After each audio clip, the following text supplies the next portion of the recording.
Today's story is about Jie-sin, an ordinary guy who possesses a strange power. Just by putting on his glasses, he can see the hidden truths of this world. It turns out that this world has long been infiltrated by countless demons. They disguise themselves and live like normal humans. But anyone who sees and fears their true form will not survive intact. More than that, Jie-sin always dreams of a strange girl. In his dreams, she always says she will wait for him. To find that girl he must, but never mind. Ed is so sleepy. The story has ended and Ed is done with everything. Let's all heal together with this masterpiece. The scene before him was mystical and enchanting. An ancient city stretching alongside a peaceful river. On a stone on the bridge stood a slender young woman with fiery red hair blowing in the wind. Her eyes gazed into the distance. Then she gently smiled and said, "I will wait." The phone rang loudly in the quiet early morning. Jie-sin lay still on the bed, eyes not fully open, but his heart weighed down by a familiar feeling. He thought to himself again, it's that dream again. Reluctantly reaching to answer, a hurried voice shot out early in the morning, "Ajin," making him respond tiredly and curtly, "What?" The person on the other end hurriedly said, "What else you're still sleeping at this hour? Can you open your eyes or not? The reason your books don't sell well is because of your laziness." He frowned and snapped back, "What does that have to do with you?" Jie-sin started to get out of bed. The other continued nagging, "Anyway, I called just to see if you're still alive. There have been a lot of mysterious child disappearances in the news recently. You're no different from a kid, so I called just to be sure. If you're home alone, remember to lock the door carefully." Hearing the mocking tone, Jie-sin angrily shouted, "I'm hanging up now." The other person sounded a bit scared. "Calm down, don't get mad, I have something serious to tell you." Jie-sin locked the door while replying, "If it's about me writing articles for your website again, then forget it." The other person answered, surprised, "What? No, it's not about that. Is there something wrong with my website that you say that?" He walked into the bathroom and said, "Not just the website, because I know your company is facing a lot of complicated issues, so don't try to drag me down with you anymore." Hearing that, he laughed happily and replied, "You're so harsh. It's true my company is struggling financially right now, but you're not doing any better. You might not even pay rent this month and end up sleeping on the street, huh? Just kidding, so you don't have time to be lazy anymore." Jie-sin casually replied, "Sorry, I'm just used to being lazy." The other person clicked his tongue. "You should try being a bit friendlier. That's why you've only ever had one friend, me. Even back at the orphanage, it was the same. You only ever talked to the matron. Honestly, watching you act cold to others is really entertaining." He kept poking fun at him, seeing that he was getting a rise out of Jie-sin. Jie-sin snapped back, "I'm really hanging up now." This made the other guy panic and try to keep the conversation going. "Hey, wait a minute. I said I really have something to tell you. My friend's company is hiring a temporary position. Just moving stuff for one day." Jie-sin was about to refuse his best friend's offer, no. Before he could finish, the other quickly added, "Double pay." This made Jie-sin pause for a moment. The person on the phone eagerly added, "So, you're in right. Sometimes you have to get out and get some fresh air." The blue sky with fluffy white clouds floated above the towering skyscrapers. Jie-sin cursed loudly, "This guy is really annoying." But then he had to accept the reality that he really needed to pay rent. Well, might as well drag myself to work. Walking leisurely down the street, suddenly a voice called him, "Hey, young man." He looked toward the voice. "Me." Jie-sin pointed to himself. "Me." The old woman replied, "Yes, that's you." The fortune teller smiled brightly, her face as radiant as a flower about to hit the jackpot, beckoning him. "We must have some good fate together. Do you want to have your fortune told? I'm very accurate, you know." Not feeling sympathetic without much thought, he coldly uttered a single sharp word, colder than ice. "No." This startled the fortune teller, as if she'd received a reversed reading. "Why?" And he bluntly continued, "I don't believe in superstitions like this." The fortune teller then tried hard to persuade him to stay and get his fortune told. "Oh, come on, this isn't superstition, it's science. Don't you understand?"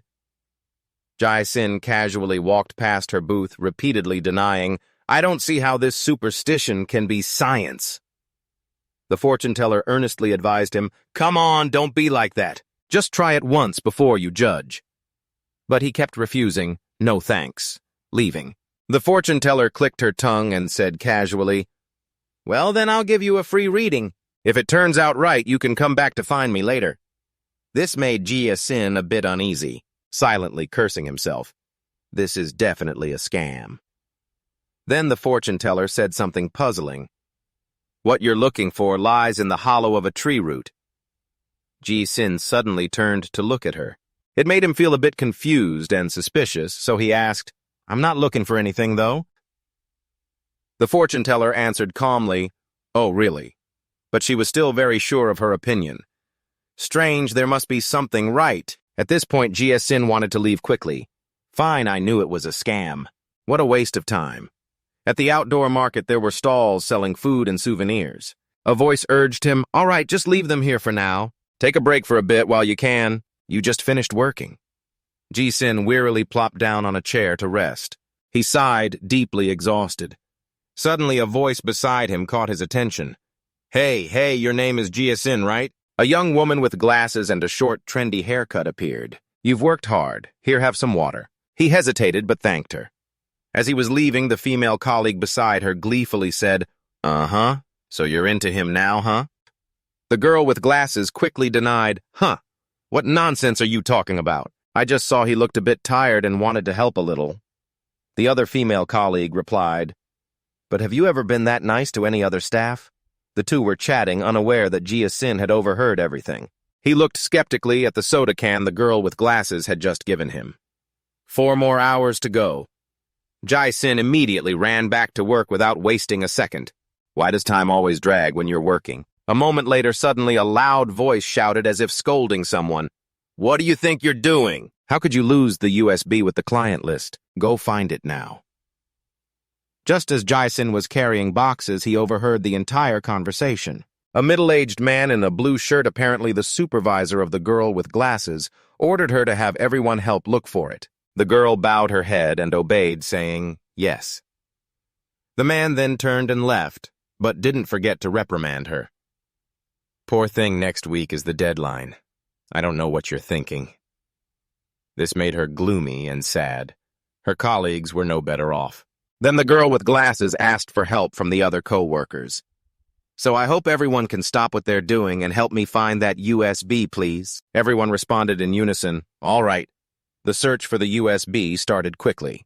Among them, a guy dressed all in red couldn't stand it and swore, "Damn demon. How the hell are we supposed to find that tiny thing in the middle of a market like this?" Jia Sin also joined the search and suddenly noticed something. He looked down. On the ground were many footprints that looked like bird tracks. The footprints led to a nearby tree root. Looking at the clearly imprinted tracks on the ground, he thought to himself, "What kind of trace is this?" Bird footprints. The more he looked, the stranger it felt, but he couldn't explain it. "How the heck is there a hollow here?" Jia Sin suddenly remembered the fortune teller's words that what he was looking for was inside the hollow of a root. Although a bit doubtful about the old woman's words, he still bent down to check, just to be sure. Could there really be something inside here? Looking inside the tree hollow, there really was a USB lying there, which surprised him. A USB. So after finding the USB, Jia Sin quickly went to the fortune teller's booth. Seeing him return, the fortune teller clapped excitedly to welcome him. "Welcome back." Jia Sin silently sat in front of her.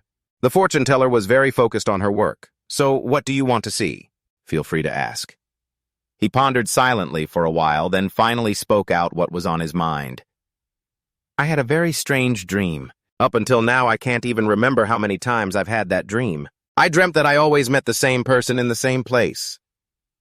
Jia Sin recalled the repeated dream scenes. "I don't know her name, nor can I clearly remember her face, but she always repeated one sentence.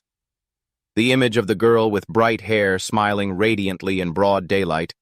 I will wait." At this point, Jia Sin paused briefly, then continued. "I don't know anything about her. Why would she wait for me? So I wanted to ask if you could..." Before he could finish, the old lady cut him off, replying, "I don't know." Her words left Jia Sin stunned. "Why do you think I can answer everything?" The fortune teller then hit the sore spot. Your question is ridiculous, you know. How on earth could I find someone for you if you don't even know your own name? Is this your first time seeing a fortune teller? That made Jia-sin exclaim, huh? Then the fortune teller began spreading white rice on the table. If you want to know more about her, it's best to bring her name and date of birth here. Otherwise, ask a different question. That made him go pale. He just realized he'd been played hard by the old lady. Was I just tricked? The fortune teller beamed. Come to see fortune, let's see. But Jia-sin had had enough and finally decided to leave. Enough already, I'm going home. Just as he turned to leave, the fortune teller asked, why didn't you bring your eyes with you? Hearing that, he asked, confused, what? Jia-sin answered casually, as if it was obvious, my eyes are on my face. But the old lady denied, not those, but the eyes that see the truth. At this, he seemed to realize the meaning behind her words. You mean? Jia-sin suddenly recalled a memory from his childhood. It seemed like it was not a good memory. Thinking of this, his face changed color as if he saw something terrifying. Then Jia-sin immediately turned back to continue. Continue what you were saying earlier. He couldn't help but wonder how she knew. The fortune teller just smiled and pointed out to him, always carry those eyes with you. Soon enough, you will definitely need them. Without them, you will surely perish. The old lady continued, stay calm and trust what you see through those eyes. At least that will help you live a little longer. And again, you want to find someone, right? If you want to find her, don't run away from your fate anymore. Hearing this, Jia-sin's pupils suddenly dilated. Then the fortune teller said, hold out both your hands, let me borrow them for a moment. He was confused and let out a small sound but followed her instruction. He held out both hands. The fortune teller carefully grabbed his wrists and felt them. After the examination, she released his wrists. Seeing the strange action, Jia-sin asked, what are you going to do? The old lady replied with a dangerous tone, I hope this will be useful to you. Noticing the unusual tone in her voice, Jia-sin silently thought, yeah, her voice does sound different. But then her voice returned to normal and she continued, all right now for the most important part. That made Jia-sin's expression drop further. The fortune teller snapped back, money of course, mister. That made Jia-sin freeze stiff and dumbfounded, thinking silently, it can't be. So Jia-sin pulled out his bank card to pay her, swiped the card. That left the old lady silent for a moment. Outside, the sky was already darkening into sunset. After returning home, Jia-sin opened the drawer. Inside was the red glasses neatly placed. He took the glasses out and examined them for a long time.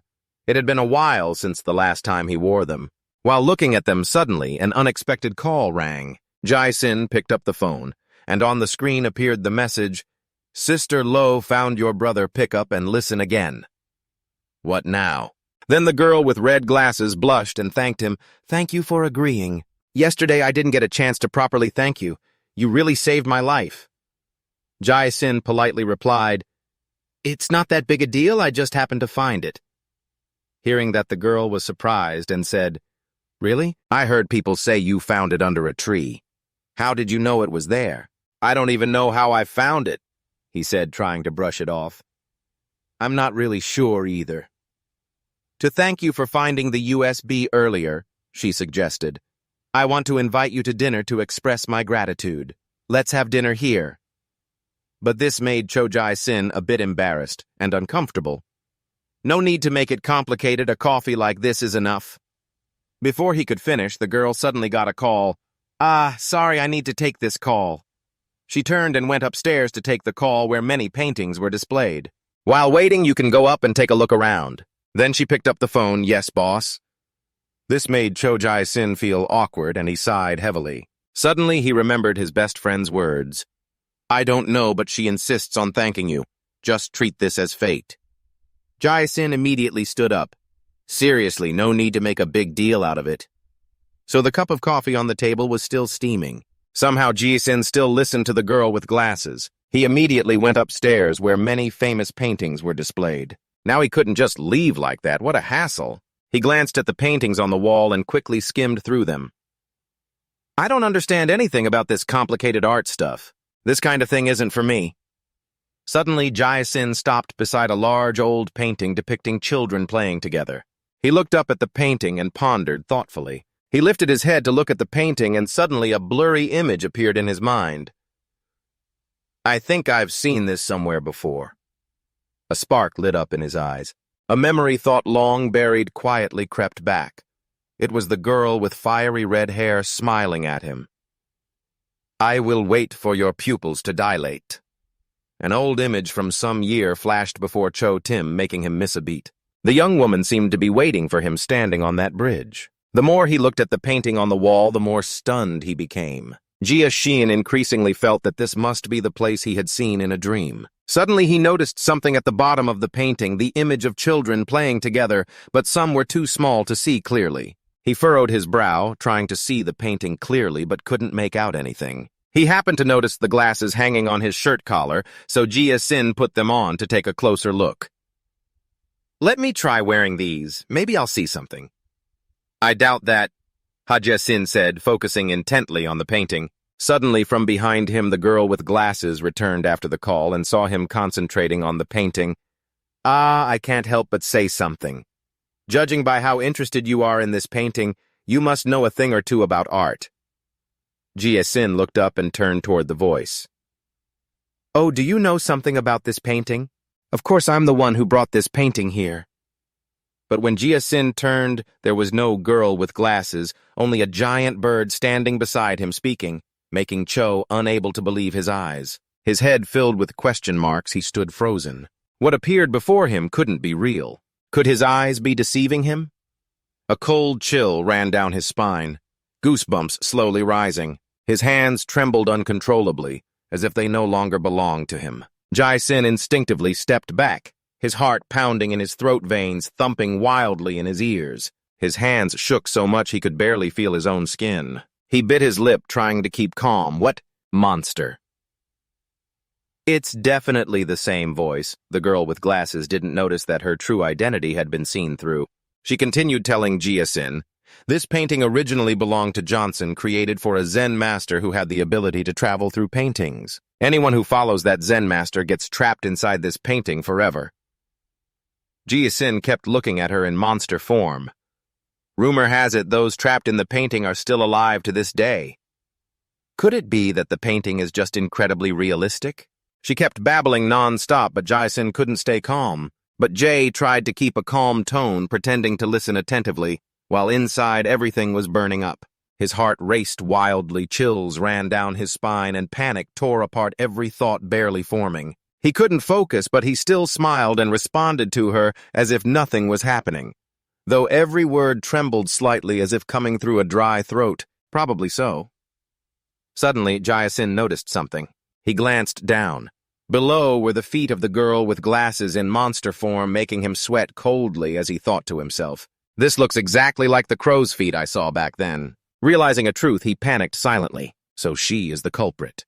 His eyes were wide with panic, unable to focus anywhere else. His lips pressed together as if wanting to say something but couldn't utter a word. A feeling of confusion, as if everything was cornering him into darkness. Questions echoed endlessly in his mind, but he couldn't find any answers. What should I do now at this critical moment, hanging by a thread? Jia Xin recalled the words the fortune teller once told him. Always carry those eyes with you, eyes that see the truth. Calm down and trust what you see through those eyes. Those words entered his mind like a beam of light. All the chaos gradually receded.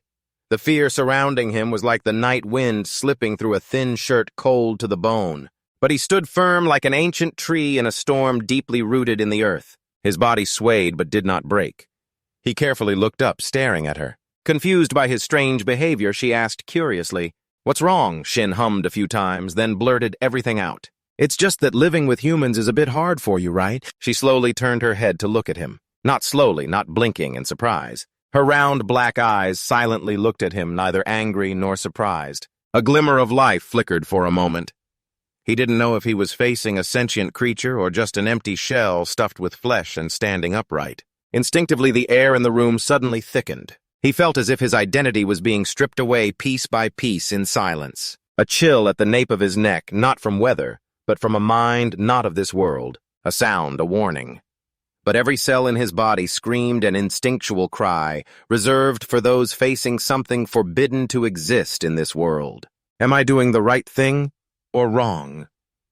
His large, black coal-like eyes locked onto him intensely. A twitch, a slight muscle jerk, while his heart began pounding as if about to tear his chest apart. She tilted her head at an odd angle, just like a bird watching its dying prey. Her mouth opened, not quite matching the voice that came out, as if the sound came from somewhere deeper, farther away. "Do you recognize me?" She looked at him with cloudy eyes like glass soaked in blood for too long. Her head nodded. Wings puffed up like the stuffed body of a crooked stuffed owl. "You're a monster too." No wonder that phrase didn't come from her mouth, but silently leaked from every pore, every feather, every misplaced tooth. A smile without showing teeth or opening her mouth, appearing on places where facial muscles shouldn't be. "I thought a human like you would have discovered that I stole this. Luckily you're not human, otherwise it would be a big problem." Even though she admitted she was a monster, he still couldn't calm down. His heartbeat was still pounding fiercely inside his chest as if resisting a siege. Every breath felt like ripping his throat apart. He stammered, "Is that so?" He sighed with relief, feeling safe inside. The demon had to try to stay calm and speak naturally with her. So Jason pointed at the ancient architectural painting. "By the way, the architecture looks like a temple or something." She tilted her head slightly. The sound of cracking joints echoed harshly. She looked at him without blinking once. Didn't he know the Naniac temple was strange? Her voice came out evenly, like a machine speaking from a skull. No delay, no emotion. Under that gaze, he no longer felt like he was facing a living creature, but something that had once been alive, drained of its soul, leaving only a raw, still-moving shell. An ancient instinct told him he had just said too much. Jason quickly brushed it off. "Everything's right, I remember now. I just forgot because it's been so long." "You said the people inside this painting are all real, right?" The girl with glasses replied, "That's right. The kids inside the painting you're looking at. They're all people I caught and locked in there to obtain. It took quite a bit of time to catch this many, but I still have to catch many more if I want to fill this painting.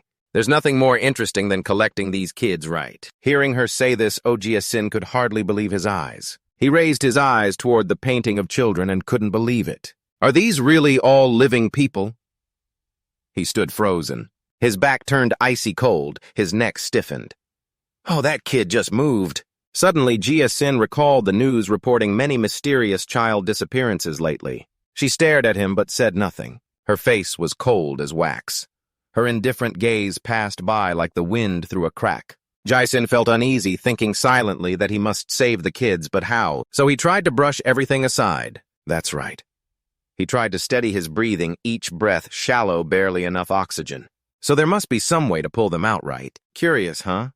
You're human, right? The question was soft, but for a moment the air seemed frozen. She looked at him through thin glasses without blinking, as if peeling him away layer by layer with her gaze. His eyes sparked a small but clear tremor like the first crack in thin ice. Sweat began to trickle down his cheek, cold as needles. His head bowed low like a wild beast before pouncing on prey. His large black eyes appeared like bottomless pits, empty yet full of menace. That gaze pierced through flesh, dissecting every trembling muscle and every cold drop of sweat flowing backward into the spine of his opponent. Her voice came out low, cold, and hissed through her teeth like claws scraping metal. I see no wonder I felt something was off. The wooden floor cracked underfoot. Her footsteps echoed on the ground. Her weight without warning, without notice, just a cold raised hand. A touch seemingly light as a feather, but the next second the man's whole body was pressed against the rotted wooden chair, shattering it. Shards flew like fireworks. The cold blood on the wall, cracked lime dust rose thickly, as if the very space was distorted by the power of this tiny girl. His throat tightened, air vanished from his chest. Cold hands gripped tightly, pulling each heartbeat into the abyss of fear. His eyes widened, sparkling with tears, not from pain but from horror, his body struggling in despair. She was too strong. Opposite him, the one overpowering him did not roar or prove her strength, just a light sentence cold enough to freeze his soul. "A fool like you who lies so badly. How do you think you recognized me?" She stared intently at him, then her voice rose deep and hoarse like tearing from a rotten throat, piercing down to the bone. "You want to know how to pull them out of the painting? There's no way. If there is, only Jong-sun knows." Her hand, cold as a corpse, gripped his neck. Her dark red hair like red syrup tilted slightly. Her sharp eyes like razor blades shining with a strange delight. A voice rose softly like a breeze, but was full of murderous intent. Chills down my spine. I'm about to shove you into the painting. This is too convenient.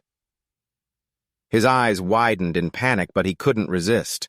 The only thing left on his face was absolute terror, as if his very soul had been stamped and sent straight into the void. The hand gripping his neck was icy cold, like an iron hook piercing deep into flesh. His whole body pressed against the stone-hard wall, his spine bent nearly in half from the force breath choking in his throat, lips trembling, only managing a broken, desperate "ugh." His eyes behind red-rimmed glasses gradually blurred, whether from fear or lack of blood flow to the brain, no one knew. Realizing he was about to be shoved into the painting, time shattered into silent cutting fragments. His eyes were two shards of glass cracking, reflecting humanity's most primal fear, death. The final words rang out like a tolling bell from the abyss. Is this really the end? His eyes slowly dimmed the light in his pupils like a candle about to be extinguished by a fierce wind. The scenery blurred, then vanished as if swallowed by a bottomless, pitch-black, overwhelming abyss. But then the light from the red-haired maiden, even her radiant smile, awakened him. All right. Gathering all remaining strength, his trembling arm reached up to firmly grab the wrist, choking him. No, I'm not allowed to give up. A blue light began to glow on his arm, shocking her before she realized who he was. Strange light emitted from his arm, glowing blue, strange characters ran along his skin like a curse etched into his flesh. A bizarre system of glowing blue symbols flared intensely, recognizing what it was. She screamed in horror. That's the mark of exile. That is... scared me to death. She hurriedly released Jayasin. It's the mark of exile. She quickly revealed her true form and took off flying. Cursed. I will be cursed. She darted outside, vanishing in a flash, leaving Jayasin sitting on the ground, clutching his compressed throat, which immediately expanded, letting a rush of air surge into his brain. After a few seconds of oxygen deprivation, he received the vital life supply, but the after effects remained dizziness, trembling, bulging veins beneath the skin about to burst, throat soreness, vocal cords nearly paralyzed from the pressure of the mark. Jayasin looked at the strange ancient symbols on his bicep, anxiously thinking, is this a curse? Where did I get this from? He suddenly remembered what the fortune teller once told him. Hopefully this will be useful to you. Jayasin scratched his head in confusion, pondering, was that fortune teller really a fraud? Thanks to it, I kept my life, but unfortunately it's also a curse. At that moment, he recalled memories he thought were buried deep in his heart. Then a blood-covered hand tried to call his name Jayasin. Always blaming himself for the misfortunes with the last bit of strength, that hand reached up gently to touch Jayasin's cheek as a comfort. It left a warm blood stain like a mark of a final promise in ragged breaths. The person moved their lips, but at least this once. Blood spread across the floor like withered petals crushed in a violent rain, along with countless motionless corpses lying on the cold, blood-stained street.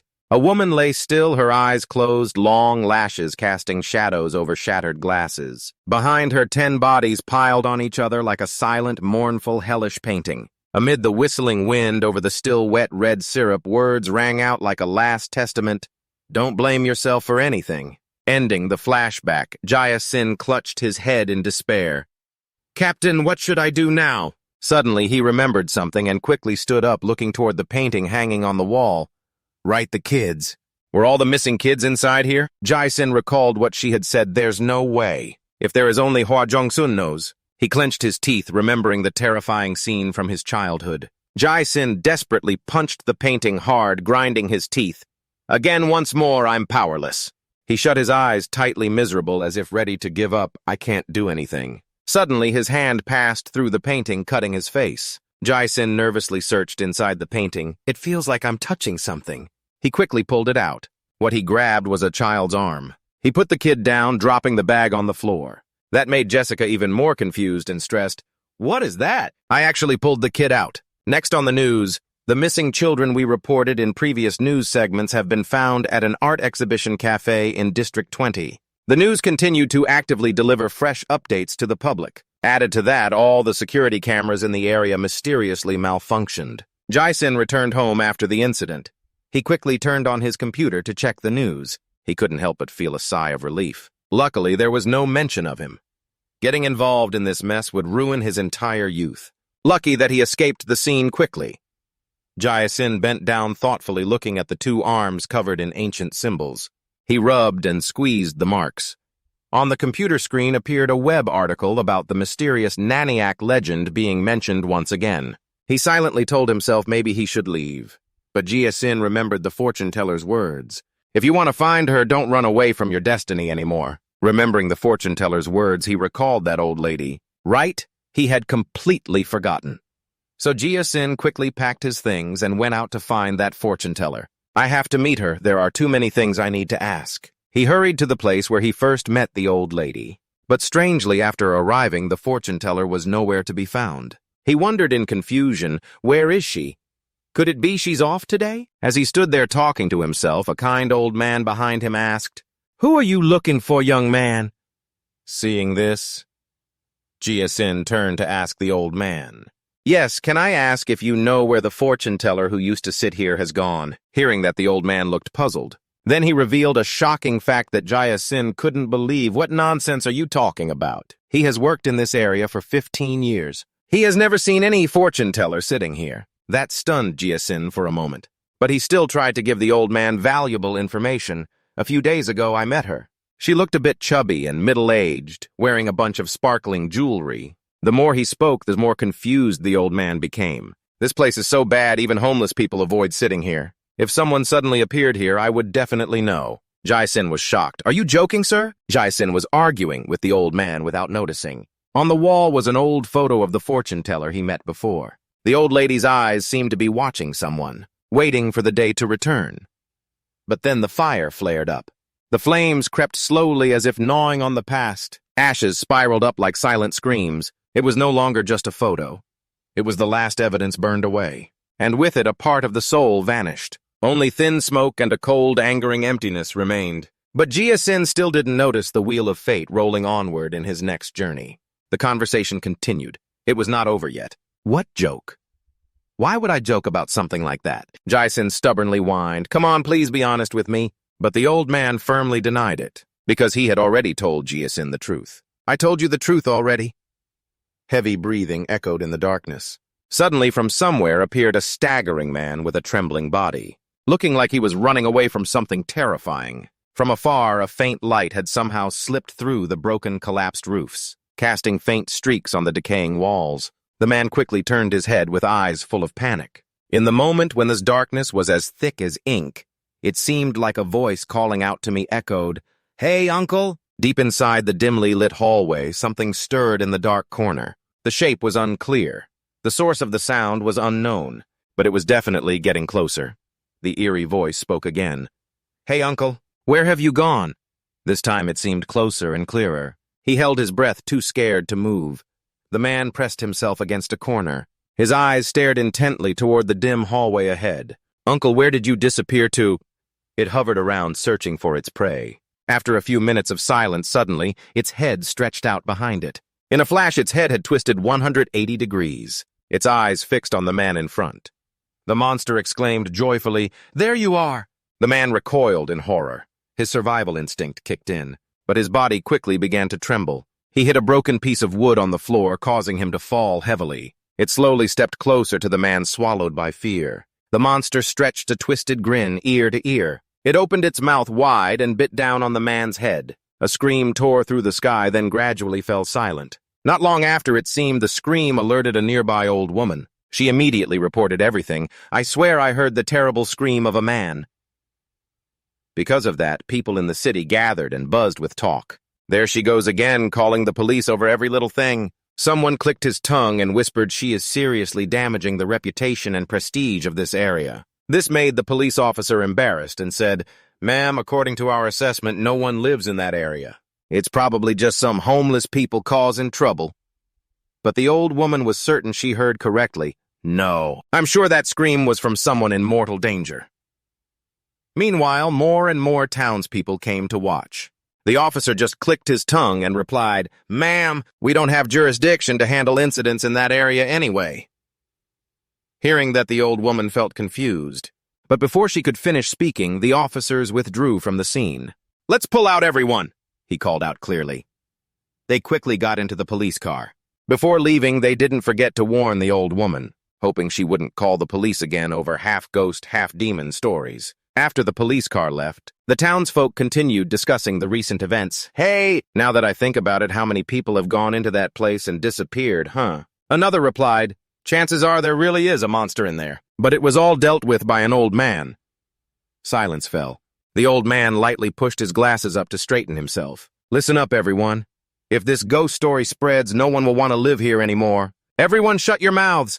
Let's pretend none of this ever happened. A shout echoed through the old street, its tone cutting through the cold, gray morning air. After that incident, it made the front page of a newspaper titled, The Mysterious Story. The latest news about people mysteriously disappearing on Naniak Street, Block 4. The comments underneath caused widespread panic. Some said they didn't know where it was. Others said they had passed through the scary place. Some believed it was real, but others denied it. Another news story about Naniak Street reported mysterious glowing orbs appearing. Naniak Street is spreading horror stories at a rapid pace. There are reports of strange flickering lights there, even ghosts. From the article above, the comment section was also exploding. One person believed that some mysterious spiritual phenomenon was happening on Naniak Street. Many articles are currently reporting on spiritual events occurring on Naniak Street. Jason suddenly asked, is it really true? The old woman sitting by the road firmly replied, of course it's true. You will definitely encounter a man searching for masks. The old woman pointed at the grains of rice on the table and continued, and at the same time meet your destined other half there. If you find them, you must not leave their side even by half a step. The old woman smiled and held out her hand as if asking for payment. If you want me to bless everything to go smoothly, please pay some extra, Jai-Sin replied. All right. You pull out your card to swipe it. I'm out of cash. That left the old lady speechless for a moment. The sky was a clear blue with a streak of cloud stretched out like a summer silk sheet laid flat across the sky. The morning sunlight cast a gentle golden glow over the pristine white buildings, making everything feel strangely pure and peaceful amid the quiet scene of a modern residential area. A voice called out, Hey, Jai-Sin, let's check one more time to see if anything's missing. After confirming nothing was missing, Jia-Sin replied, Yes, everything's here. The driver nodded and turned his head with a firm tone. Then get in the truck. The truck rolled forward on the road. The engine roared through the city as the noise gradually faded. Inside the cabin, the driver said, We have to get there before dark. The atmosphere tightened slightly. The man sitting beside him looked ahead, but his mind was lost in distant thoughts. Then the driver suddenly asked, Hey, why do you have so many books with you? Most of your stuff is books. Are you a teacher? Jai-Sin answered, No, I'm not. Then the driver teased, So what's the point of hoarding all those planning to eat books instead of food? Hearing that, Jia-Sin felt a bit annoyed and displeased inside. He retorted angrily, Is there any law against hoarding books? The driver chuckled half-jokingly. With the money you spent on those books, you could have bought yourself a decent house to live in, not a place like that. Jia-Sin turned his head away. He forced a smile. The driver dropped the joking tone. He asked seriously, Do you even know what kind of place that is? Someone went missing there just a few days ago. The truck sped down the highway. The urban scenery blurred behind them. Jia-Sin kept a casual tone, even teasing a bit. You don't need to worry about me. After all, I'm not even human. The driver asked suspiciously, Then what are you? Jai-Sin replied with the same nonchalant tone as if talking about the weather. Someone who eats books instead of meals is called a bookworm. The truck screeched to a sharp brake. They had arrived. The haunted Naniak townhouse before them was a narrow slope leading up to an old house hidden behind dense trees. Jai-Sin stood silently before the stone wall, looking up at the house shrouded in shadow. The weak afternoon sun couldn't break the cold air surrounding the place. Since the disappearances, no one had rented this house anymore. A low voice softly spoke as if recounting an old legend that even the speaker didn't fully believe. Jai-Sin quietly stared at the house rumored to be haunted, lost in thought. The driver inside the truck turned and asked half-jokingly, half-seriously, regretting it yet. If you want to turn back, get in the truck. I'm willing to charge you half price.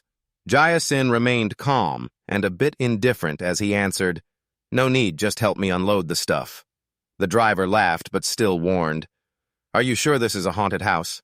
But Jia-sin showed no sign of worry. He turned back his eyes calm and somewhat cold, answering decisively, "No problem."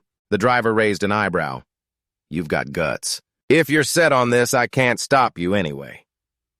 After his last helpless words, the driver smiled faintly. "All right, then let's settle up."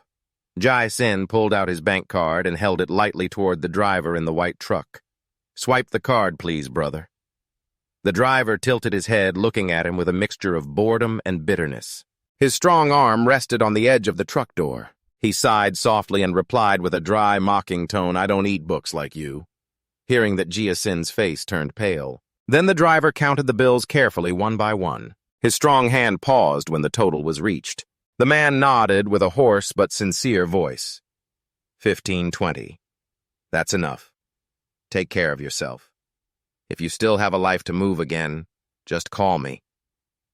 The truck started moving again. The deep engine sound blended into the quiet space. The strong hand stopped when the count was complete. The man nodded with a hoarse but sincere voice. 1520 now. That's enough. Try to live well. If you still have life left to move again, just call me. The truck began to roll. The deep engine sound blended into the silent space. From the driver's cabin, the driver muttered softly, "What an idiot. Just likes living with ghosts for no reason. There are even monsters in there." It was just a casual remark, but it made Jia-sin standing by the roadside freeze. His eyes widened as if awakened from another train of thought. "Yeah," he immediately ran after the truck with a hurried expression. His voice rang out clearly, almost shouting, "Hey, stop!" The driver paused for a moment, tilted his head out the window, raising his eyebrows in surprise. Jia-sin caught up right beside the door, panting, but his eyes still shining with astonishment as he asked, "What did you just say?" The driver looked up a bit embarrassed, but answered calmly, "I said you're crazy for wanting to live with ghosts, but that doesn't matter to you." Toward the end, the driver hesitated briefly, then blurted out, "What monsters?" The driver continued without realizing he had just dropped a psychological bomb. "Don't you know? People call that house a haunted house, but actually, there are monsters inside too." This made Jia-sin freeze, his eyes wide open and stiff like stone. His normally calm face shifted to a dazed, spaced-out look. While he was still stunned by the driver's words, a voice suddenly whispered in his ear, "It's almost dark. I have to get out of this place." His face, blank eyes, emotionless. He was so shocked that the monsters seemed to vanish. That sound fell into a white void, then echoed back in his mind like an alarm bell. Suddenly, from afar, a man waved at him. "Hey, are you Jia-sin?" The chubby uncle ran closer still, wearing a bright smile. "Wow, you arrived early." After happily coming to greet him, the balding uncle continued with a kind smile, hands clasped together as if welcoming an honored guest. "Sorry for not coming out to greet you sooner. Do you have any complaints?" That man was Bong Bill, the landowner. Hearing this, Jia-sin calmly replied, "Whether I'm satisfied or not, I have to stay a while to know. I've only been here for 10 minutes. Before moving in, I have a question to ask you." His words made Bong Bill, who had just been beaming, immediately lose his smile and look confused. But he quickly recovered his friendly demeanor. Hands clasped, face smiling. "What's your question? Feel free to ask. Don't hesitate." Jia-sin, with a serious and emotionless face, clearly asked him, "Besides ghosts, is there anything else here?" His question successfully made Bong Bill's face suddenly turn pale. Purple sweat dripping, hands still clasped, looking both awkward and like he was hiding something. Though still forcing a smile, Bong Bill jumped up in panic behind, flailing his arms nervously with a stressed face, trying to deny blatantly, "What are you talking about? There are no ghosts." But Jia-sin quickly caught on. He calmly put his hands in his pockets, wearing a composed expression as he replied, "Come on, no need to hide it." Jia-sin showed his phone, his voice calm but convincing. "The haunted house on Naniak Street, there are plenty of news reports about it. People say they've seen ghosts inside that house." The uncle started to panic, noticeably stammering, "What's that supposed to mean? That can't be true. It's all nonsense, just rumors." Meanwhile, Jia-sin maintained a serious face with a cold tone. "Just answer honestly. There's nothing here but ghosts, right? Like monsters, for example." Jia-sin raised his eyes, asking Bong Bill. He blurted out before thinking, "What are you?" but then quickly covered his mouth. Bong Bill's face turned pale, sweat poured down heavily while Jia Sin just stared silently at him without saying a word. The man panicked and tried to back away, still blatantly denying, Yes, it's only ghosts. No matter how he looked, Jia Sin didn't believe him. He frowned, showing suspicion and dissatisfaction, silently thinking, Something's fishy here. From the moment I mentioned ghosts, I felt this guy was off. I just wanted to test him a bit. Jia Sin turned his head away, looking tired and frustrated, thinking to himself, Is it too late to turn back now? But all my stuff's already downstairs, and I'm out of money too. Meanwhile, the uncle tried to cover up and deny, Hey, it's true there are things at night, but it's nothing. Ha! Then Jia Sin looked toward a group of locals gathering in the alley. A group of elderly people with anxious faces stared intently at Jia Sin, then they quietly left. Their series of actions made him feel confused. That made Jia Sin wonder and ask himself, what's going on? Still puzzled, he thought to himself, people are curious because I just moved here. Maybe they know something. Meanwhile, Bong Bill forced a smile. You pay the rent first. Jia Sin was about to swipe his card to pay the rent, but Bong Bill, with lightning-fast hands, invisible to the naked eye, quickly threw his card aside. The bank card lay flat on the ground while Jia Sin and Bong Bill faced each other, the atmosphere very awkward. At that moment, darkness began to engulf the quiet night under the faint light of stars swallowed by thick tree canopies. The old tiled roof of the house appeared in that space, mumbling irritably, Had to rent a haunted house to live in, and they won't even let you swipe the card, pay cash instead. Then all sorts of taxes come up. What a headache. A sigh slipped from between Jia Sin's lips as his whole body gradually lowered its center of gravity in that old room. The flickering fluorescent light seemed to reluctantly try to illuminate. The chair's back reclined fully, and he let himself fall back like a shadow, just slightly dropping his guard. His breath was light, but still bore signs of fatigue. It's okay for now. He leaned back on the chair, eyes wandering toward the ceiling, lips slightly curled as if he'd just found a good deal thinking. The house is really spacious and comfortable. Renting for a dirt-cheap price and getting this is great. Ghosts can't hurt people. Jia Sin kept a leisurely smile, eyes distant, as if recalling a phrase from the driver echoing in his head. He's a fool who likes living with ghosts. There are even demons in there.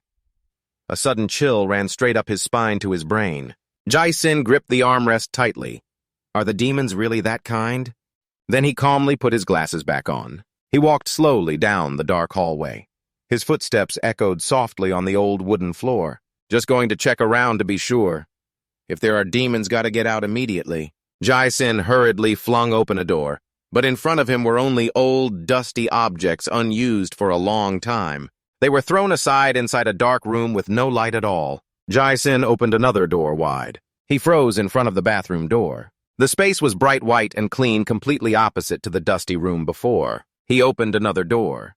He even crouched down to check if there was anything strange under the floor. Suddenly, Jia Sin stood still. His heart seemed to skip a beat. He stopped right in front of the stairs. His hand lightly touched the wooden railing. His eyes glued to the stairs leading upward, where faint light from a crack in the door shone down enough to clearly see each gray, rotten, warped wooden step. A few steps looked like they would collapse with just a light step. This house has 2 floors. As Ha just reached the top of the stairs, he froze. Jia Sin stepped into the upstairs room. Cold blue light from the foggy window frame slanted into the pitch-dark room, creating thin streaks of light. Slipping through the dust in the air was the attic. Jia Sin still stood motionless in the attic. His eyes quietly scanned the cold, deserted room. No signs of cleaning. Could it be the previous tenant never came up here? He looked up at the ceiling. Suddenly, his eyes widened. His legs felt frozen. Just above his head, a strange object was stuck on the ceiling. His pupils contracted when he saw that object. What the hell is that, a stick? A stick thrust boldly straight into the wall. Suddenly, Jia Sin's body jolted with a strange pain. He rolled up his sleeve to reveal ancient symbols on his wrist. His wrist hurt badly. That made him recall the event he encountered a few days ago. The image of the girl with glasses revealed to be a monster bird. Frantically running away was the cursed seal. I'm going to be cursed. That made him anxious and uneasy. He thought to himself, is this really a curse? Should I leave this place? He gritted his teeth. He slowly descended, each step echoing dryly on the old wooden stairs. No, I've already paid anyway. Besides, I don't have money to rent somewhere else. He tensely gripped the glasses in his hands and fell silent for a while. He closed his eyes, took a deep breath as if trying to swallow the rising fear inside his chest. I'll take a risk this once. After all, my original reason for renting this house wasn't because it was cheap. Jason stepped slowly along the hallway, bathed in dim light. His eyes lightly scanned through the large window frame. This place really is spacious. Even the garden is large. Maybe I should go outside and check a bit. He stood silently by the large window. His gaze was pensive, looking outside. The faint yellow light from the street lamp filtered through thick leaves. The night wind blew softly, carrying a musty smell and an indescribable eerie feeling. His eyes widened in confusion. Sweat dripped from his temples, falling with each rapid breath. He forced a smile, silently thinking he was stupid. Why not just wait until dawn? Foolishness comes in many forms. The scene continued to envelop a gloomy and stifling atmosphere. A road appeared behind two mottled stone walls under the streetlight. Suddenly, a black hole appeared right in midair. It had now expanded, seething like a gateway to hell. The flickering streetlight was gradually swallowed into the void. Inside that pitch-black hole, a strange light suddenly flashed. Those dots of light slowly moved. On another side, a faint crack echoed from the old ceiling. A dim blue light shone through the window, illuminating a dusty bookshelf. An old computer sat silently by the window frame. On the sofa, Jacin's eyes were wide open. He curled up on it, his face tense to the extreme. His eyes rolled back, pupils shrunk. Sweat poured down his forehead. He panted with each breath like someone returned from death. His eyes were so wide it looked like they might pop out of their sockets. He gave a silly smile, silently thinking he must have slept for about 4 hours. He was almost going crazy. He clenched his watch tightly, his eyes wide open, mouth agape, as if he couldn't believe the truth unfolding before him. The sky still hadn't brightened, and then the bitter truth unfolded right before his eyes. Only 15 minutes had passed. He held his head with both hands as if his brain was about to explode. Never before had time felt this slow. Maybe staying up all night to work was pointless. Why torture myself with 2 exhausting tasks at once? Just forget it then. About 30 minutes later, Jason was squatting in front of the wide-open refrigerator door. Under the pale white light from the fridge, his face was twisted as if he bore the weight of eternal fatigue. He silently thought, if there's any ghost or demon in this water, just show up already. Jason raised a bottle of water. He looked at it with a defiant gaze, hoping for a ghost to appear. Pride. Not at this point. While still holding a sip of water in his mouth, a strange sound suddenly echoed in the quiet space, making him freeze and chill down his spine. What's that sound? It seemed like the town center bell ringing far from this area.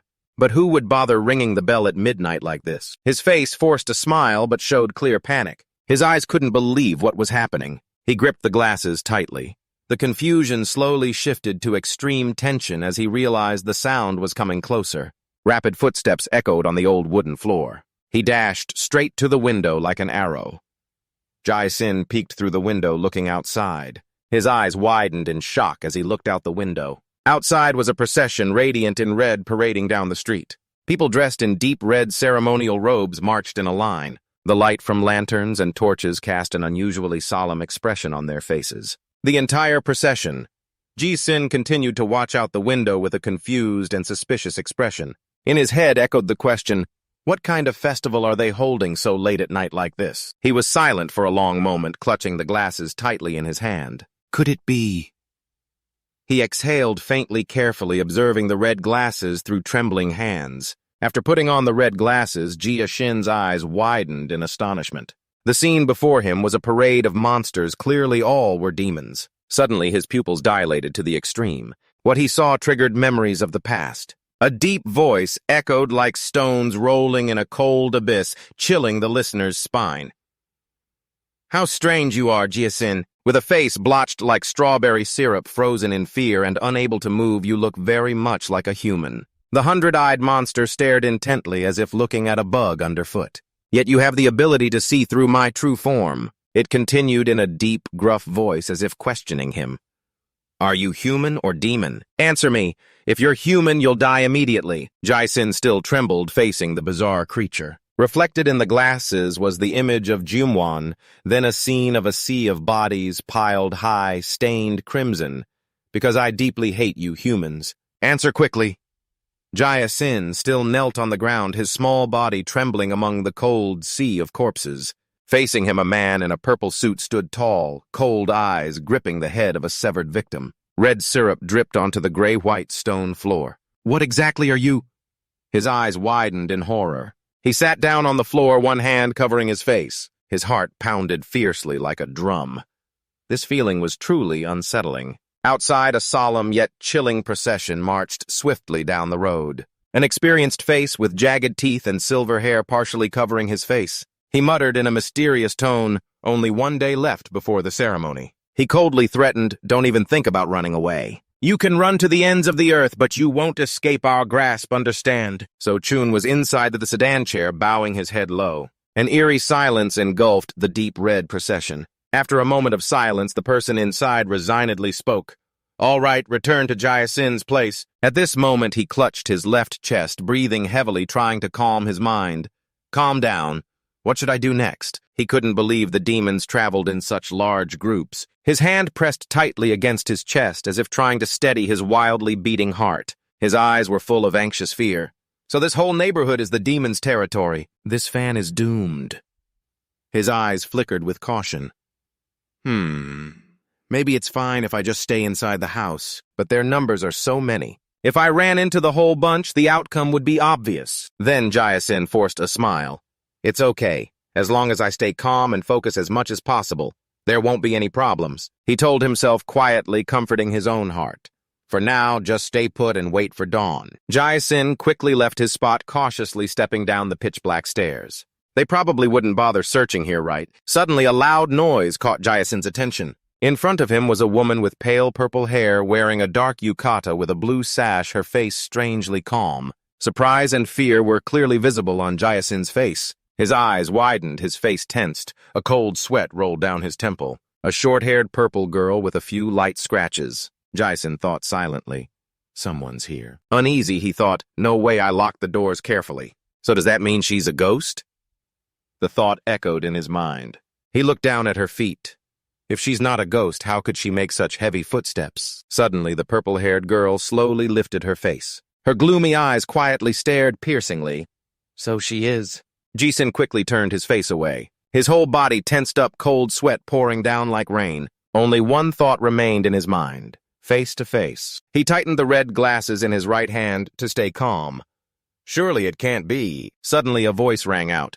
Hey, uncle! Jae-sin swallowed dryly, his forehead drenched in cold sweat. His eyes strained to the extreme, his heartbeat pounding loudly inside. Hey, Uncle Jae-sin turned back when he heard the angry call ringing in his ear. It jumped squat in front of him, its long, twisted head drooping like a boneless lump of flesh, swinging loosely with every movement. Its voice shrilled loudly like a child imitating an adult. Hey, Uncle! Blood splattered all over the monster's face, its mouth stretched wide to the ears. He gritted his teeth. Damn it! Jae-sin reacted extremely fast, turning and running upstairs, leaping 2-3 steps at once, moving so fast he couldn't stop in time, and his body slammed into the wall by momentum. Jae-sin gasped for breath, cursing silently at its mouth while pulling out his glasses. Without hesitation, he put them on immediately. This thing has to be a demon. Jae-sin's gaze through the glasses fixed intently on the stairs. The desperate, abundant calling continued to echo from downstairs. It carried its long, twisted neck step by step upward, its shrill voice screaming, Hey, Uncle! Jae-sin panicked and shouted in his mind, It's a monster! He heard it calling in his ear. Hey, Uncle. He couldn't help but wonder. Which uncle is that? Am I really that old? Suddenly, Jae-sin saw something under its long skirt. Something was shining. He wondered, there seems to be something underneath. It's too dark here, I can't see clearly. He tried to focus on the faint light, calming himself. All right. First, stay calm. Jae-sin looked at its long, sliding tail and thought silently, talking to himself like last time. He raised his hand in greeting to the demon before him, forcing a smile. Thought it was someone else, turns out it's a long neck. Jae-sin continued to make up a story. Last time we met at... Before he could finish, he sensed danger. Jae-sin instinctively jumped to the side. The spot where he just stood was smashed hard against the wall by its head, and taking advantage of that, he quickly ran away. Panicked inside, he cursed silently. This method really works. Turning back to look at what was behind, he screamed wildly. Why does a monster not bother with any reason at all? It saw the prey moving and turned its legs to chase its mouth, still hanging with a mournful sound. "Hey, uncle." Jason tried his best to run away, needing to quickly escape downstairs, then headed toward the stairs leading down. He had just climbed onto the railing, planning to jump down, when its dangling head leapt right in front of him. Jason hurriedly stepped back. It was so fast that in the blink of an eye, its mouth opened wide as if to swallow him whole. Jason retreated quickly as the nearby ceiling beam became its victim, shattering into two. It saw its last move fail, but still clenched its teeth on the house post. Its body swung over its smooth knees in midair, charging straight at him, then mercilessly kneed him in the chest. It directly pinned him to the floor, its two knees gripping Jason's shoulders tightly. He was suddenly attacked a second time, groaning in pain. Before he could regain composure, its grip tightened around his neck. Jason was strangled to the point of suffocation, his eyes wide, showing blood vessels, ears ringing. Its voice. "Hey, uncle!" He clenched his teeth, saliva starting to spill from his throat while the monster mournfully called, "Hey, uncle!" Jason opened his eyes wide, staring at the mouth opening wider and wider in front of him, drool dripping down from that mouth. He screamed helplessly inside, "I can't move," unconsciously begging someone to save him. Neither Jason nor it knew that something was revealing itself on the ceiling at this moment. It slowly pierced through the ceiling, a thunderbolt striking straight down on the monster's long neck. It screamed painfully with strange sounds. The monster staggered, released its grip on his neck, and fell backward. Jason narrowly escaped death, coughing harshly, trying to breathe, yet his legs quickly ran away. "What the hell just happened? Never mind that, just run." Jason dashed straight out to the yard, facing a wooden gate, thinking to himself he should get out of here. But something suddenly flashed. Just as he placed his hand on the door, he stopped. Jason opened his eyes wide, sensing what was in front of him through the crack in the door. He saw countless demons of various shapes and sizes wearing elaborate clothes. They were pacing back and forth as if this was their lair. He collapsed in despair, knees buckling to the ground, muttering, "I forgot there's another whole bunch of demons out there." Jason held his head, leaning against the door, angrily tugging his hair. "I really shouldn't have been foolish enough to come here. When morning comes, I must pack up and leave." Jason's heart was full of frustration. Dying meaninglessly here before even solving anything, how stupid would that be? Meanwhile, somewhere under the night sky, a house with somewhat classic architecture was lit by lamps, and a voice inside said, "Tomorrow is the full moon, so the ritual will be held then." The speaker was an old man, his forehead wrinkled and partly hidden by the long hat he wore. He stood opposite a kneeling girl, saying after the ritual is done, she would become part of Jim Waning. Wonderful, isn't it? He clasped his hands behind his back, carrying an authoritative demeanor, then walked past her. "Jim Waning needs to gather more knowledge from souls so we can still make use of your modest talents for something useful." Though he didn't regard the girl wearing a face veil and elaborate jewelry, his words were ironically polite. "On behalf of everyone, I thank you in advance. Please consider this responsibility an honor." So Chun, the girl's face, hidden beneath her veil, showed no clear emotion. She heard the old man's voice echoing behind her. "You should complete everything before the full moon. Find another sacrifice for Ji-hyun-hwa Nim." Only after she no longer heard his footsteps did she think to herself, just one more day. She tilted her head to look at the full moon outside. Everything is about to end. Back at Jason's eerie boarding house, the crackling sound from the phone rang steadily. "You are currently out of service range. Please use our telecommunications service elsewhere." He grabbed the phone, pacing anxiously. Jason looked at the notification on his phone, helplessly. "I remember. I could still make calls this morning, but this worries me. Can't even use the phone at night." He lost control and cursed. "The landlord is stingy and didn't bother to warn me." Jason slumped down, clutching his head in frustration. This sucks. He recalled some articles he read online which led him to believe this place was only haunted by ghosts. But then he remembered his dream. A girl with red hair standing by the bridge looking up at the blazing golden sky, then turning to give him the gentlest smile. Jason closed his eyes quietly, thinking that his intuition told him he would meet that person here. It was an obsession he couldn't abandon, whether she was a ghost or a demon. He had to meet her no matter what. In fact, the moment he arrived, Jia-sin felt something strange. He had been to this area before, but the locals were very wary, so he couldn't gather any information. Some even harshly drove him away. "Where do you think you're coming from? Go away." The more Jia-sin thought about it, the more scared he became. Now look at him walking right into the demon's lair. Suddenly he panicked. "Wait, I think I forgot something, didn't I? My glasses." Jia-sin was frantic, running his hands through his hair. He couldn't leave them behind. What now? After calming himself down, Jia-sin crept back into the house, tiptoeing up the stairs. He didn't dare go upstairs, only sticking his head out trying to look around for his glasses. His eyes widened as if he spotted something staring intently at the red glasses frame less than 3 meters away. He quietly rejoiced. There it is. Jia-sin carefully stepped forward to pick them up, then sighed in relief. Phew, lucky they're not chipped. Only then did he realize he seemed to have stepped on something. He sat down to look at it. What is this? Broken stones. Jia-sin held it in his hand but hadn't examined it closely when he felt a chill down his neck. He quickly turned his head, but there was nothing there except the messy pile of stuff scattered on the floor. He scratched his head confusedly. Clearly I felt something. Suddenly a blue light flashed on the floor. A stick was stuck into the ground at some unknown time, radiating a magical blue glow around it. Jia-sin instinctively pulled back, feeling the stick looked somewhat familiar. Could it be from that thing? He slowly recalled the scene where that thing had hit his head fiercely just now to save him. Jia-sin gradually stepped closer, reaching out to touch the wooden shaft, as if to pull it out, surprised that he could pull it out in one go without any effort. Jia-sin admired it. I thought it would be heavy, but it's surprisingly light. He examined the stick from all sides. There was nothing special about it, just an ordinary stick. Thinking this, he became bored and swung it in the air like he was waving a brush. Then why did that monster scream so loudly like that? Before Jia-sin fully understood how it worked, the stick suddenly slipped from his hand, falling heavily to the floor with a loud crash like a 100-pound weight dropping. Jia-sin froze, staring at his empty hand, utterly puzzled. Why did it make a banging noise? He quickly bent down to pick up the stick, then dropped it again.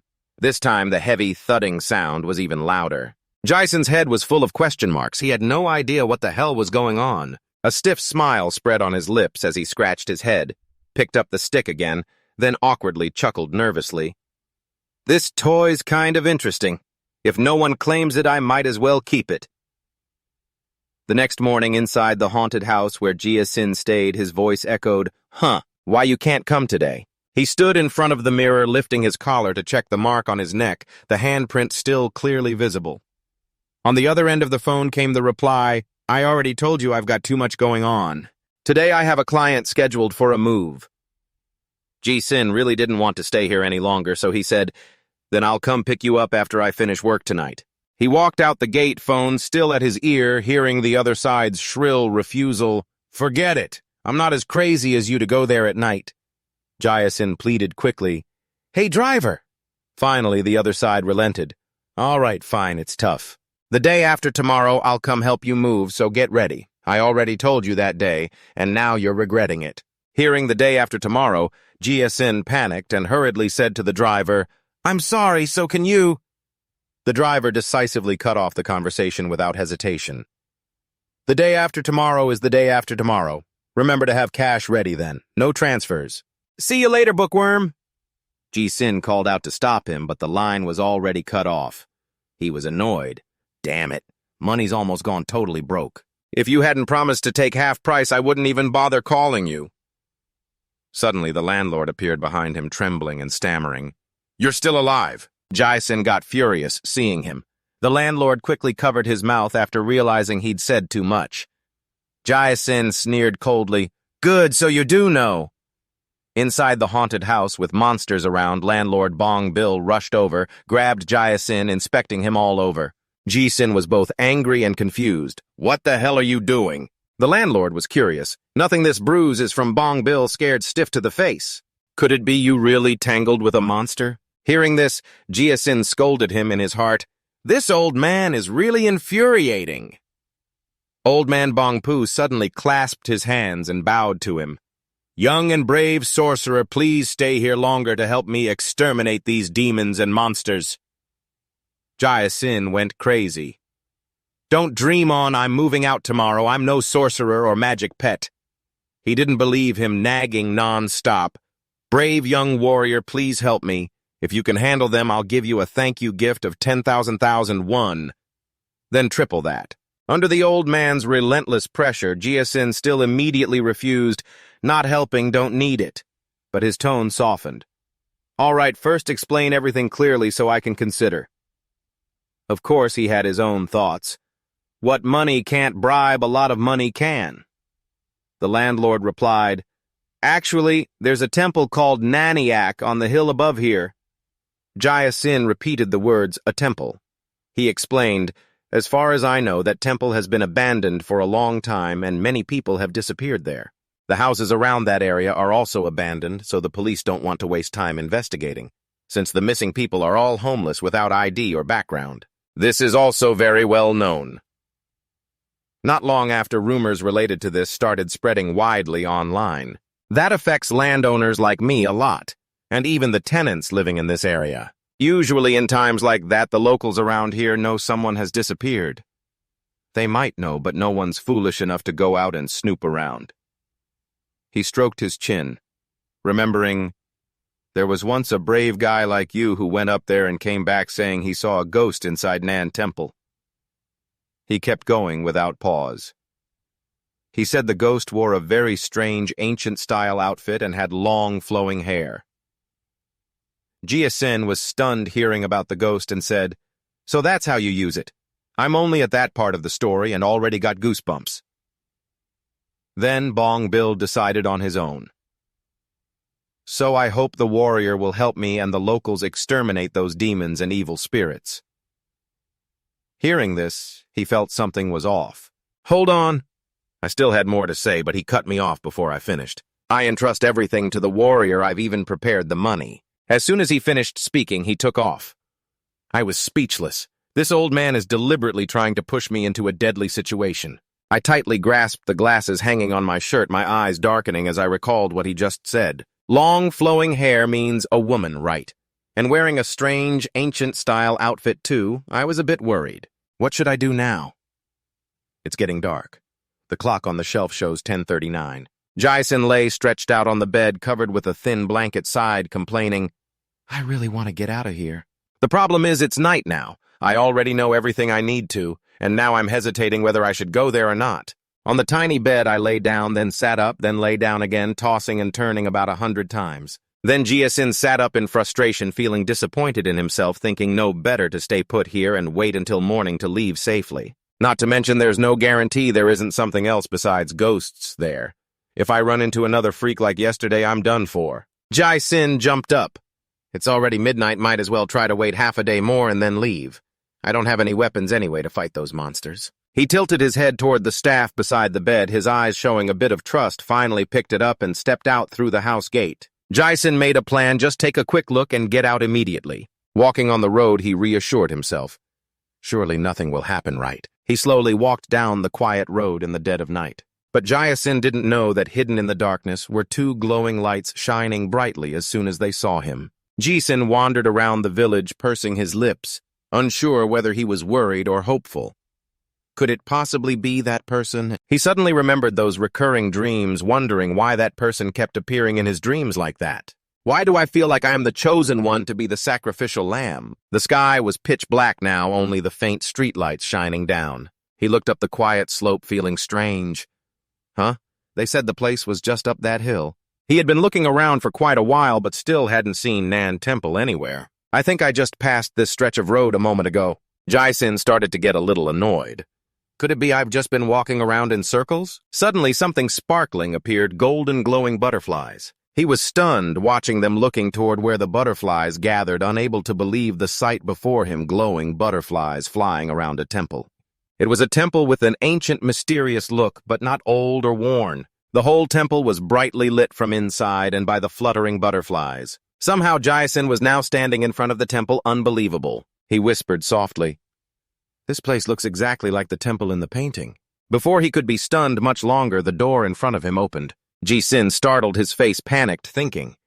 The door opened automatically. He followed the butterflies inside. Jae-sin felt his heartbeat rise nervous. There must be something hiding in here. Looking toward the stairs, he glanced up at the tightly closed door, thinking, if it's not a ghost, then it must be a demon. He looked at the door, a hint of hope showing on his face as he remembered the girl from his dream. Jae-sin slowly climbed the stairs. The large wooden door appeared right before him. Pushing the door gently with both hands, the light inside made him squint a little. Inside, a red curtain and a girl are faintly visible. Jae-sin looks toward her. The girl sits on a deep red bed, her long hair half tied up, the other half flowing down to her waist adorned with sparkling accessories. She tilts her head looking at him, her beautiful face clearly in front of Jae-sin. Butterflies fly to her side surrounding her, making the beautiful girl even more radiant and stunning. Jae-sin stands there stunned. A slight smile appears on her lips, her eyes sparkling as she looks at Jae-sin. Her smile is unlike the girl in his dream. He feels this isn't the first time he's seen this face. At this moment, the girl slowly stands up. She wears a tight outfit with a sparkling blue cloak looking very beautiful. Jae-sin watches the person in front of him walking toward him and concludes, this definitely isn't that person. Her blazing golden eyes glance briefly. Their eyes meet in midair. The girl has now arrived in front of him. Jae-sin feels a bit embarrassed, wondering if he should apologize to her for bothering her and then leave as quickly as possible. But the girl doesn't let Jae-sin react. She steps closer to him. With Jae-sin's wide-open eyes, she lifts his chin with her hand, her face close to his. Jae-sin's eyes widen. What the hell is this? I can't move my mouth. She wraps her arms around Jae-sin's neck as if wanting to hug him. He panics. No, it's my body that can't move. Her hand gently moves behind Jae-sin's neck. Her fingernails suddenly sharp like blades. Her eyes full of danger as she looks at him. Jae-sin doesn't realize his life is in danger, but the staff in his hand seems to sense it glowing with a pale blue light. She stops her motion, realizing something, quickly retreats and pushes Jae-sin away. Her eyes watch the glowing staff in Jae-sin's hand cautiously. That light makes her uneasy. The terrifying aura, he must be a sorcerer who exorcises demons. She points at Jae-sin. Who are you? Seeing he doesn't answer, she shouts again. What do you want coming in here? Jae-sin uses his voice and can finally speak quickly, saying what's on his mind. Please forgive me for entering here without permission. But before he finishes, a loud noise interrupts him. Both look toward the sound's source. He feels it somewhat familiar. The sound was unmistakable before Jae-sin could figure it out. A mournful voice echoes Uncle Uncle. Sin sweats nervously. From the door emerges a floating head with bright eyes groaning Uncle Uncle. A familiar head Jae-sin just saw yesterday. He's a little angry. It's that pesky thing again. He instinctively grips his staff tightly. Is it following me? Jae-sin raises his staff, takes a defensive stance, and speaks to the girl behind him. Sorry it came here because of me, so I'll take responsibility for dealing with it. She's a bit surprised by his action. What's going on? Isn't it here to kill me? Jae-sin is tense sweat forming at his temple. So Tron silently examines Jae-sin, a suspicious guy carrying a sword radiating a terrifying aura. When he wields that sword, I swear I'll take responsibility for dealing with it. At that moment, she simply found it hard to believe. Did he really say that? Now hearing the duck's quack mixed with panicked noises, wait a minute. She instinctively raises her brow. Just minutes ago, he confidently said he would protect her, but now the one running away from that long-necked monster is him. Chaos at the scene. The monster arches its neck, extending beyond the scattered tables and chairs, trying to bite his leg. He quickly pulls his leg back, begging for mercy. But soon he realizes his back is against the wall, a dead end. Jae-sin wildly swings his sword. Don't come here, I said. Don't come here. Out of options, he closes his eyes tightly and desperately yells, taking a reckless chance. He swings his sword in a curve. The monster's head, connected to its long neck, tilts to the side to dodge. Then, as he opens his eyes, it throws its head to the other side and uses it to strike his back, knocking him down. Jae-sin falls face first. Under. So Tron's watchful eyes, he groans and pushes himself up. So Tron squints one eye teasingly. Does he even know anything about swordsmanship? Could it be that this guy is not an exorcist? While she was puzzled, thinking like an ordinary human, where would she get this sword from? The monster was standing there leisurely, pulling its head and tilting it toward So Tron. Seeing the urgent situation and unable to do anything, he shouted hopelessly. The monster quickly lunged at her, but at that moment he blocked it with his sword, surprising her.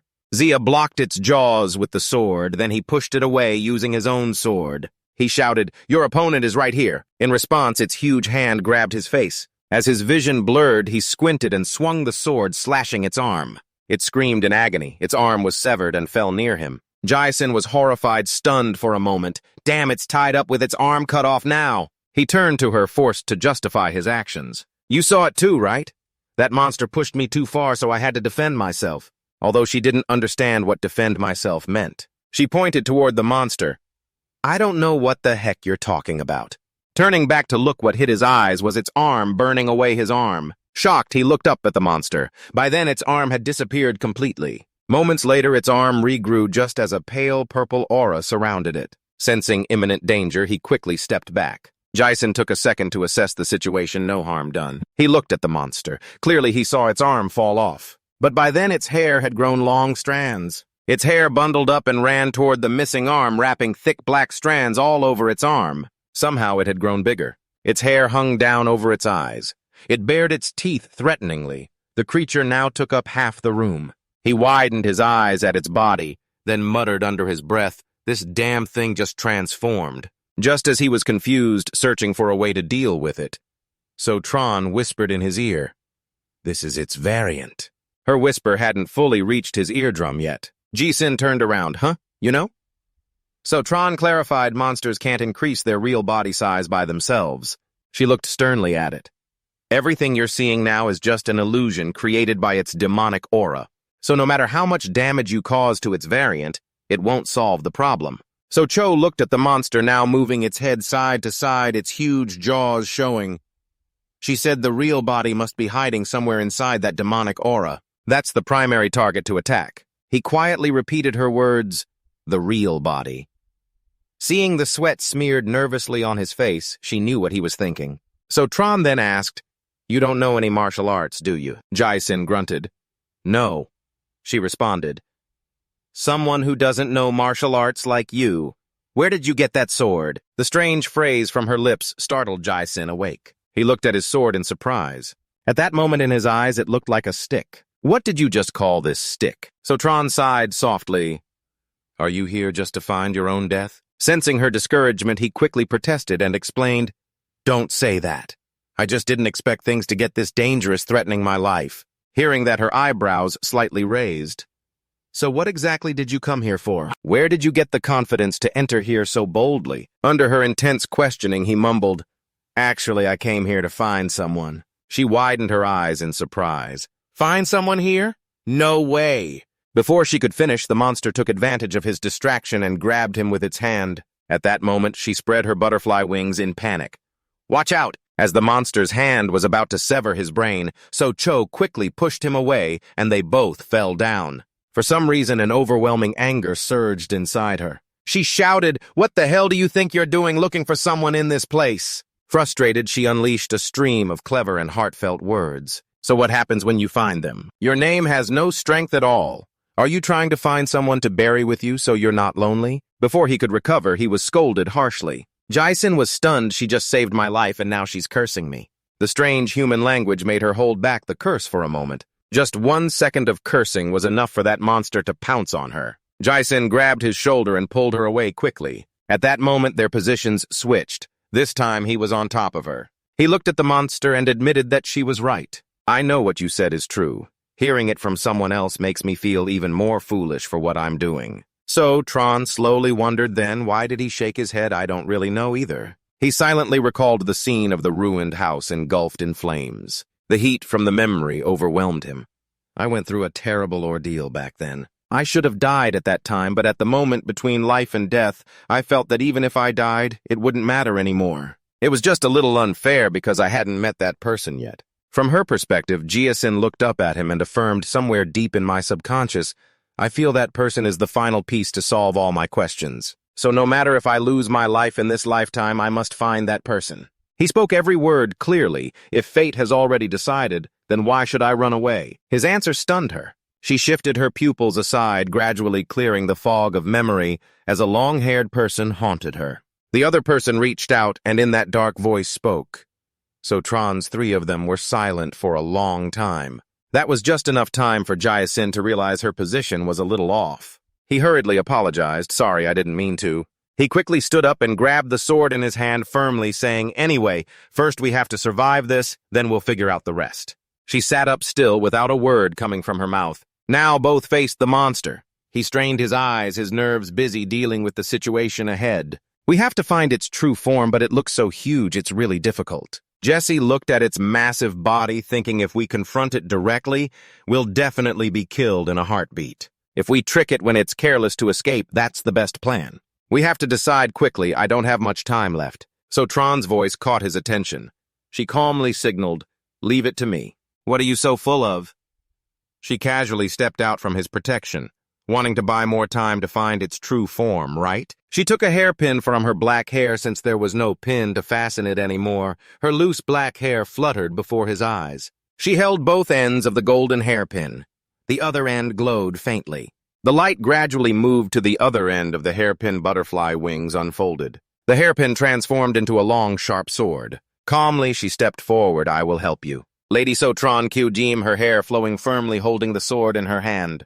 "There's no denying she's no longer the old Sotron because I also have a reason to leave this place." Sotron held the hairpin facing the monster, shielding Jaya Sin behind him. Surprised, he watched her pull out the hairpin like a lightsaber. She turned back and told him, "Let me help you buy time." Seeing it ready to attack, Sotron panicked and warned, "Watch out, something is flying fast," accompanied by a loud noise. She moved swiftly, flipping in the air, her feet lightly touching the ceiling. Then Sotron took a leap down. She immediately dashed forward, quickly gliding while the monster was still staring at Jia Sin. Not paying attention, her arm suddenly shone. She used the hairpin to pierce it in one strike. Seeing this scene, he couldn't help but be surprised. Seeing Sotron tear apart part of the monster left him speechlessly shocked. She didn't care, just urged focus on it. Hurry up and identify its true form's location. She shouted seriously towards him, "Unless you attack its true form, it will keep regenerating the damaged parts." As soon as she finished speaking, the monster's body began to regenerate.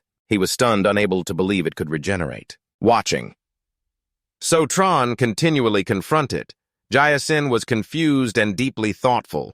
What exactly is its true form, and where should he look for it now? Suddenly he froze, thinking of something, recalling the stone wall with the mysterious blue flame drawing. He vaguely guessed maybe that was the time. Jaya Sin lowered his face carefully, recalling his hand unconsciously grasped the glasses clipped to his shirt. Then he hurriedly shouted, "I remember now."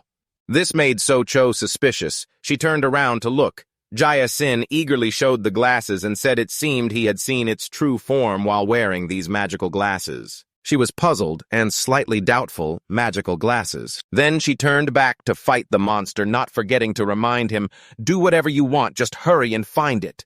Hearing that, he immediately put on the magical glasses. Meanwhile, Sotron faced the black strands of hair coming from it.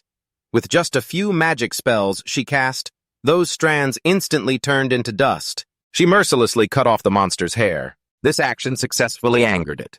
As it was pushed back, Ji-Sin moved behind it, focusing on its feet. He remembered seeing something at its feet and immediately thought of a plan. He tried to approach it, hoping to spot something. Seeing a small flame burning at the monster's feet, he seriously realized this was it.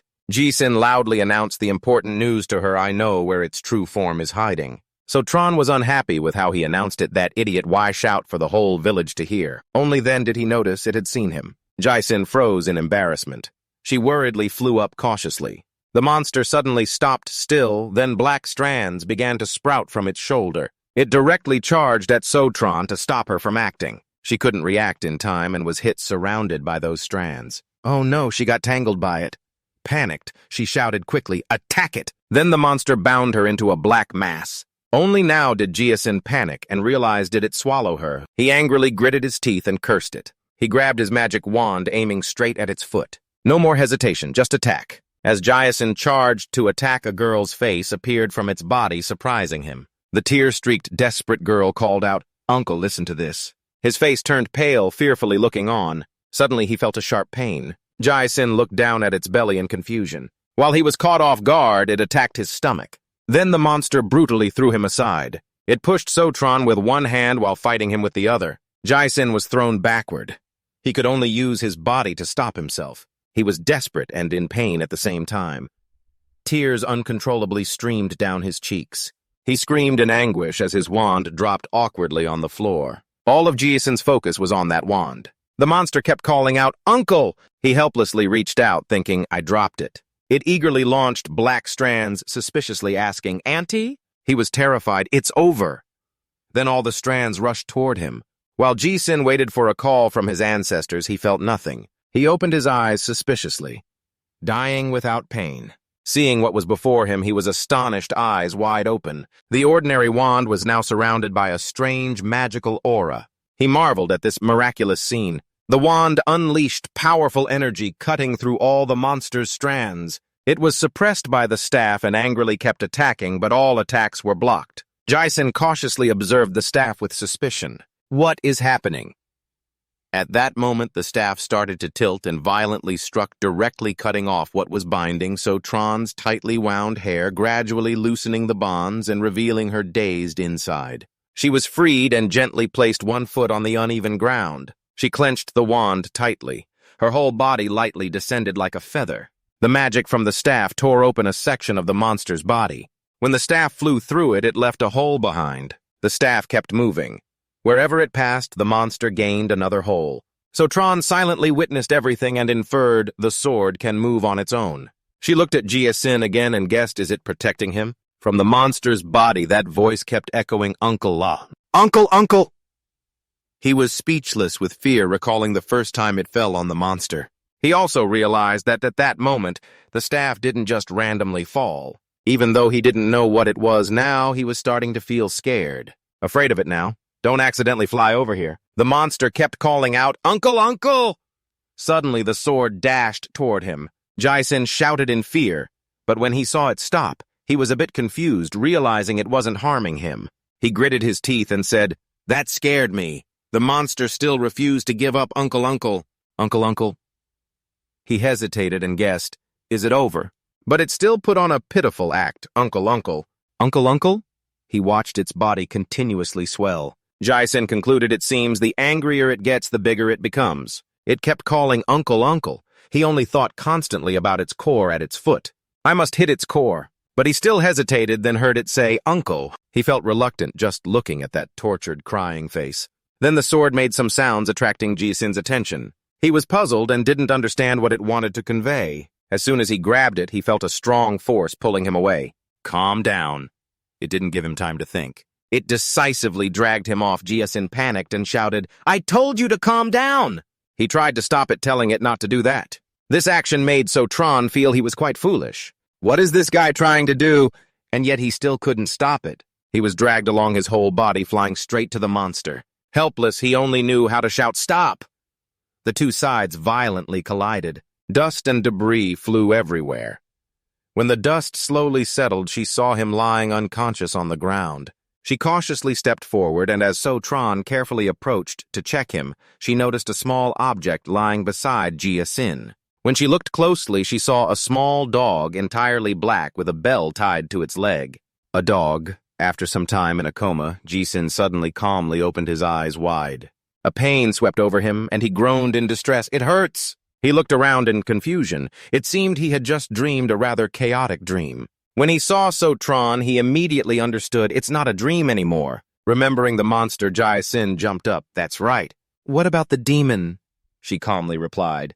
"It's already vanished." Hearing this answer, he couldn't believe it. "What? How is that possible?" she said indifferently. "That sacred sword." Observing the sword on the floor, she curiously asked, "Where did you get it from?" He hesitated. "The sword." He awkwardly recounted the situation. "I just happened to pick it up in the new house we moved into." Tron silently listened carefully, then delivered shocking news. The sword's power completely overwhelmed that demon. Jaeson was surprised to hear that. His astonished tone echoed throughout the illuminated mansion. "No way." He pointed at the protective talisman and asked confusedly, "Is that thing lying here the demon?" He quickly accepted it. "Without the illusions, it really doesn't look special, does it?" Tron looked at him gently and reminded, "This creature is not an ordinary demon. He is a god." Her eyes fixed tightly on the bell tied around his ankle. She doubted, thinking silently, a bell. Recalling the monster's hideous face, would I dare to believe in gods? Then what exactly is the illusion? It created a demon or a god. She observed the guardian deity carefully and immediately confirmed, no, even if it's not a god, this creature definitely isn't a demon. At this point, Jaya Sin was confused and didn't know what to do. So Tron, equally helpless, said, I'm not sure either. She reached out and pulled a jade hairpin from its body. She brought it before him, leaving him stunned. He was shocked and asked, a hairpin? She carefully cherished it. Yes, but this jade hairpin was broken at the end. So Tron showed him the broken part. Jaya Sin lifted her leg to reveal the jade fragments underneath. So those pieces of stone I stepped on earlier belonged to this jade hairpin. She remained silent and gently blew on the hairpin. A thin, misty smoke drifted from the hairpin, spreading until it blanketed the area in white. The smoke gradually transformed into the silhouette of a girl. That was the original form of the monster. She smiled gently. Jaya Sin was shocked and immediately stepped back. He stared in amazement, carefully observing her. That was the little demon from before. At that moment, the monster flew in and merged into So Tron's body. He was horrified, mouth agape. She had been possessed. It successfully took control of her body. Her eyes looked off into the distance. Her gaze deepened. Memories suddenly flooded back. The man gripped the hairpin tightly and shouted, "Let go immediately! Someone like you doesn't need such a luxury." It begged repeatedly, "Sir, please don't do this. This is my mother's relic. Please return it to me." It cried and bit his hand desperately. Angrily, he slapped it across the face. "Return it to a wretch like you never." The monster held onto the hairpin but lost balance and fell into the abyss. The man watched helplessly as it fell into the chasm and was swallowed whole. In the depths, tears blurred the monster's eyes. Blood poured from its mouth. Its bruised hand still clutched the jade hairpin. A warm stream of blood flowed from its body. It died there. Time passed, and the jade hairpin was buried under rocks. She quietly stood beside the stones, examining the hairpin. She just bowed her head silently, observing everything in front of her. Behind her, a bald man spoke, calling out to the young lady. The bald man sneered in a vile tone. "Why is this young lady wandering around so late at night? If you don't have anywhere to stay, you can come to my house." The bald man stepped forward slowly. Hearing this, she slowly turned her head as traces of her past death began to appear. Did this lord also want to steal the jade hairpin? So Tron held the jade hairpin with both hands in her mind. She closed her eyes, allowing those memories to permeate her mind. She pressed the jade hairpin with both hands. The monster's soul appeared in response to her actions. It smiled gently with satisfaction, then relaxed its body. It took a deep breath. Then its soul transformed into rays of light that soared upward. Dia, bewildered, looked out. Was that just a ghost? So Cho answered calmly, "Yes, that young lady's soul resides in the jade hairpin." Hearing this, he fell silent, lost in thought. Ms. Van rubbed the hairpin in her hand and recounted, "The young lady was chased by a rough man. While fleeing, she was pushed into the abyss during the escape. It seems she wanted to protect the precious relic left by her mother, the jade hairpin. She felt some sorrow and sighed, so pitiful." So Tron retracted the hairpin and glanced back. The guardian deity of this creature was pierced by the jade hairpin, for some reason allowing the young lady's soul to control it. There's also the possibility someone used this hairpin as a weapon, Jaya Sin asked confusedly right away. "How do you know about those things?" Suddenly she asked him a question. "Why did you do that?" He was confused and didn't understand what to do.